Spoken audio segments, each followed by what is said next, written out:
नमस्कार. श्रवणानंद उपक्रमांतर्गत आपण ऐकतो आहोत राजेंद्र खेर लिखित देह झाला चंदनाचा. बाळासाहेबांनी चमकून पाहिलं. पांडुरंग शास्त्री हसून म्हणाले, म्हणजे आर्थिकदृष्ट्या तुम्ही माझ्या कार्याला पुरे पडू शकणार नाहीत. हे ऐकून बाळासाहेब चांगलेच चपापले. पांडुरंग शास्त्री आपल्याकडून पैसे घेतील याची त्यांना खात्री वाटत होती. परंतु पांडुरंग शास्त्रींनी त्यांना एका वाक्यात ठाम नकार दिला. बाळासाहेबांसारख्या श्रीमंत वजनदार माणसाला असं तडफदारपणे सांगणं ही काही सोपी गोष्ट नव्हती. अंगी तेजस्विता बांधल्याशिवाय असं धैर्य येत नसतं. उधार नाही, उसणं नाही, कर्ज नाही, जामीन राहायचं नाही, ही अण्णांकडून मिळालेली चतुसूत्री त्यांनी पुरेपूर जोपासली होती. म्हणूनच कुणापुढेही ठणकावून बोलायचं धैर्य त्यांच्या अंगी बांधलं होतं. अण्णांचा तेजस्वी वारसा त्यांनी पुढे चालवला होता. पूर्वी बाळासाहेबांच्या आजोबांनी अण्णांना मुलांची शिकवणी घेण्याबद्दल विचारलं होतं. वाटेल तेवढे पैसे त्यांना देऊ केले होते. परंतु मी शिकवणी घेत नाही असं निर्धारानं सांगून अण्णांनी त्यांची पाठवणी केली होती. तुम्ही नाही तर तुमच्या पुढच्या पिढीला मी पैशाची मदत करीनच असा विचार करून मेहेंदळे निघून गेले. पण त्यांच्या पुढच्याही पिढीला त्या कामात यश आलं नाही. पिढ्या बदलल्या तरी आठवल्यांच्या पिढीजात तेजस्वितेला तडा गेला नव्हता. पांडुरंग शास्त्रींनी एका वाक्यात नकार दिल्यावर बाळासाहेबांनी त्यांना पुढे काही विचारलं नाही. कधी मदत लागली तर सांगा एवढं फक्त सांगून निघून गेले. तो विषय तिथेच संपला. पांडुरंग शास्त्री शंकररावांना म्हणाले, ये पाध्ये, भोजन होईपर्यंत इथे बसू. नंतर मी भुवनेश्वरला जाऊन येईन. तिथून सारी प्रेरणा मिळते. तिथून आलो की आपण गंगेवर फिरायला जाऊ. शांत स्वभावाच्या पाध्येजींनी आपल्या स्वभावाला शोभेल अशा पद्धतीने होकार भरला. पुन्हा झोपाळा झुलायला लागला. आठवणींचे कप्पे रिते व्हायला लागले. दोघेही त्यात हरवून गेले. कुंडलिका नदीवर संध्याकाळी फिरायला जाणं पांडुरंग शास्त्रींच्या दृष्टीनं एक पर्वणीच असायची. त्यांचं मन तिथे हरखून जायचं. जेव्हा जेव्हा रोह्यात यायचे तेव्हा 2 ठिकाणी न चुकता जाण्याचा परिपाठ होता. एक म्हणजे भुवनेश्वर आणि दुसरं ठिकाण कुंडलिका नदी. कुणाला तरी बरोबर घेऊन ते म्हणायचे, चला गंगेवर जाऊ. त्या दिवशी संध्याकाळी शंकरराव पाध्येंना घेऊन असंच गंगेवर गेले. गंगाकाठांनी चालता चालता पांडुरंग शास्त्री म्हणत होते, पाध्ये, अशा निसर्गरम्य ठिकाणी आलं की माझ्या अंगात उत्साह संचारतो. मन सुखावून जातं. इथून मुंबईला परत जाताना भरभरून स्फूर्ती घेऊन जातो. ती स्फूर्ती भावी कार्यासाठी मला उपयोगी पडते. पण शास्त्रीजी, आपले हे रोहे गावात आता कालपरत्वे बदल होत चालला आहे. स्नेह, आपुलकी, जिव्हाळा, प्रेम, ऐक्य या सर्व गोष्टी दुरावत गेल्या आहेत. परस्पर सामंजस्य नष्ट होत गेलं आहे. गुरुजनांविषयीचा आदरभाव लुप्त होत चालला आहे. गुरुजनांचा आपण केवढा मान राखत असू, पण आता गुरुजनांचा कुणी उपमर्द केला तेव्हा आपल्याला मुळी सहनसुद्धा होत नसे. पांडुरंग शास्त्री लगेच म्हणाले, अरे, जो गुरु आपल्याला विद्या देतो तो मातेसमान असतो. मातेचा कुणी अपमान केला तर कोणाला सहन होईल. हे प्रेमसुद्धा कमी होत चाललंय आता. सज्जनांचा, वडील मंडळींचा उपहास होऊ लागलाय. स्वार्थ बळावलाय. राजकारण तर विचारू नका. अहो, म्हणून तर आपण इतक्या लांब फिरायला आलो.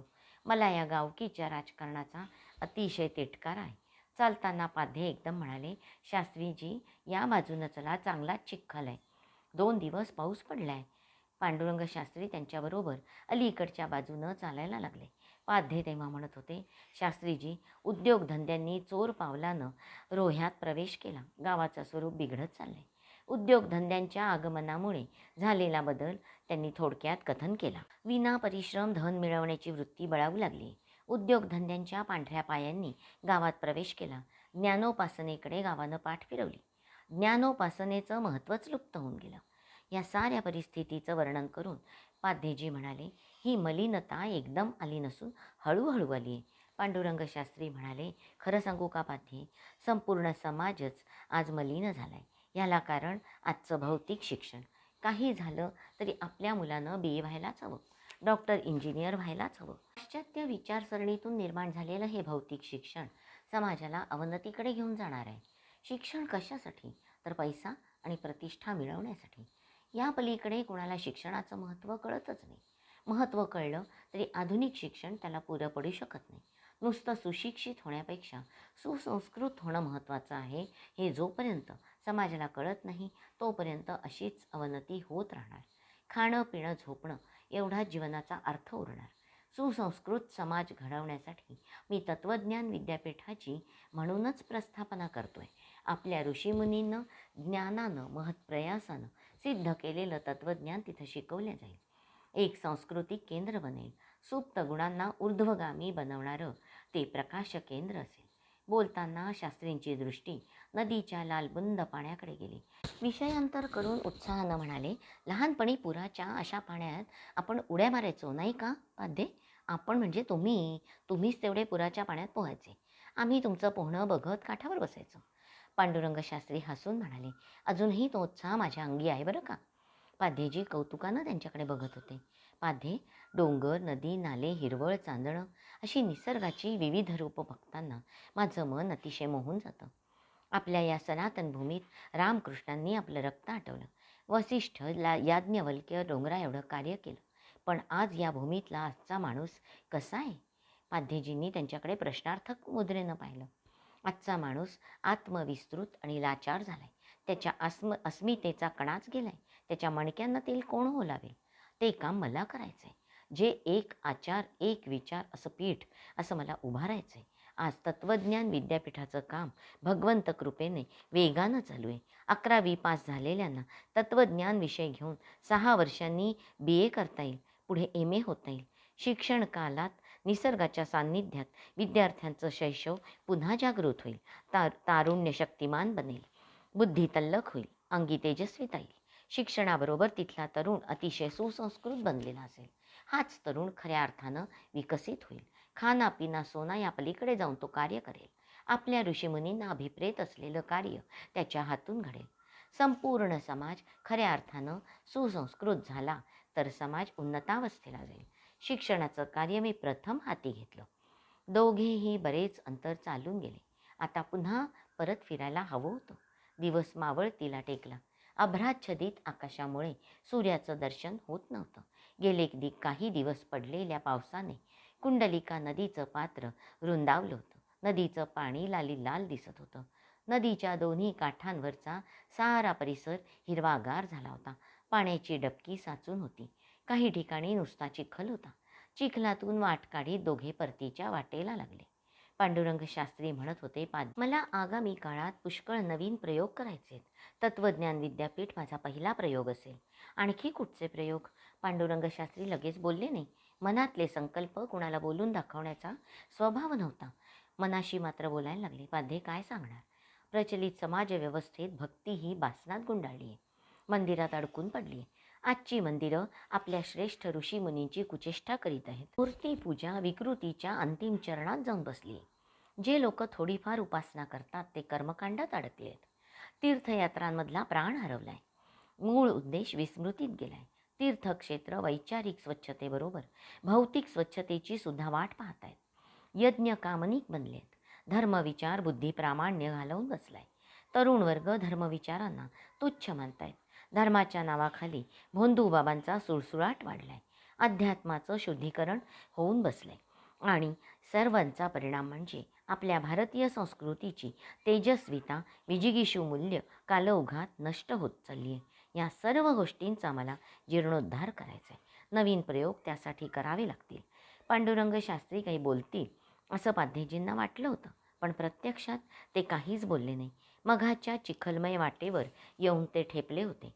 आपल्या पायातल्या चपला काढून पाध्येजींनी हातात घेतल्या. मग एका हातानं धोतर सावरून म्हणाले, फार चिखल आहे. चप्पल रोतली तर पंचाईत व्हायची. पांडुरंग शास्त्री ठामपणे म्हणाले, मी नाही काढणार चप्पल. अरे, आपल्यासाठी चप्पल की चपलेसाठी आपण? इथे खडे काटे चिखल सारं आहे. अशा वेळी चप्पल पायात असलेली बरी नाही का? पाध्ये काही बोलले नाहीत. आपलं धोतर सावरून ते चिखलातून अनवाणी अवस्थेत मार्ग काढीत होते. त्यांच्या मागोमाग पांडुरंग शास्त्री चपला पायात ठेवून चालले. काही अंतर गेल्यावर शास्त्री मागून ओरडले, पाध्ये, तू शहाणा निघालास बघ. माझी चप्पल तुटली. चिखल संपल्यावर तू तुझ्या हातातल्या चपला पुन्हा पायात घालशील. मी चपला हातात घेऊन अनवाणी घरापर्यंत चालेन. पाध्येजी मनापासून हसले आणि म्हणाले, माझ्या चपला देऊ का तुम्हाला? अरे हट, मी केलेच्या पेच्या आहे. असाच चालणार. काटे कुटाटे तुडवत वाटेत मोची भेटला तर ठीक, नाहीतर असंच. घरी येईपर्यंत त्याच अवस्थेत चालत राहिले.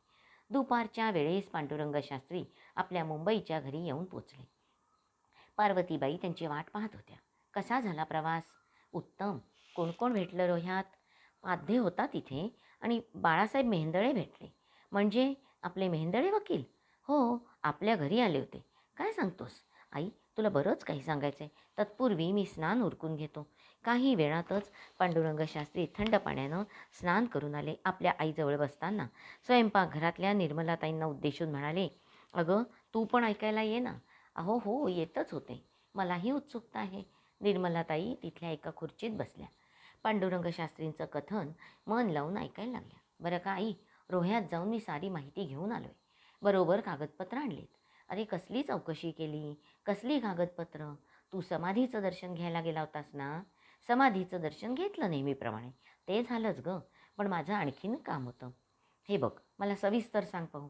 पांडुरंग शास्त्री हसून म्हणाले, आई, तुला माहीतच आहे, मी हा असा उद्योगी, घरात माझं लक्ष कमी, म्हणून घरचे व्याप कमी करायचे ठरवले. दोघीही त्यांच्याकडे प्रश्नार्थक मुद्रेने पाहत होत्या. आई, रोह्याला आपली 100 एकर जमीन आहे. एक घर आहे. केवळ थोरला मुलगा म्हणून जमीन जुमला माझ्या नावावर. मला हे पटत नाही. म्हणून मी ती सारी जमीन, घर प्रभाकरच्या नावावर करायचं ठरवलंय. पार्वतीबाईंनी चमकून विचारलं, काय? तू सारी जमीन प्रभाकरला देणार? घरसुद्धा? मग तुला काय?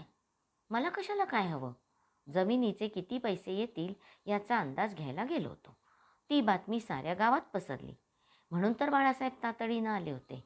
मी वृषाली केळकर आजच्या वाचनाचा येथे समारोप करते. हरिओम तत्सत. श्रीकृष्णार्पणमस्तु.